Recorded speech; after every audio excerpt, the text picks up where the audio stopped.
కలియుగ ప్రత్యక్ష దైవమైన వెంకటేశ్వర స్వామి విగ్రహంపై కొందరు నాస్తికులు అప్పుడు ఇప్పుడు కూడా కొన్ని సందేహాలు తెరపైకి తెస్తూనే ఉన్నారు. వారి కోసమే ఈ వివరణ. 10-11వ శతాబ్దంలో సాక్షాత్తు స్వామివారే తన ఉనికిని లోకానికి చాటేశారు.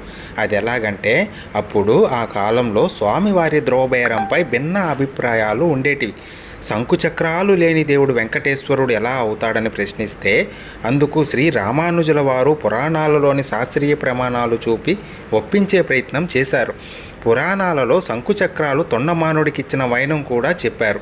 అయినా ఒప్పుకోకపోతే అప్పటి యాదవరాజు స్పందించి, అన్ని దేవతల ఆయుధాలు లోపల పెట్టిద్దాం, ద్వారం మూసేద్దాం, మరుసటి రోజు సుప్రభాతం వేళకు ఈ స్వామి ఏది ధరిస్తే అప్పుడు నిర్ణయిద్దామని తీర్మానిస్తారు.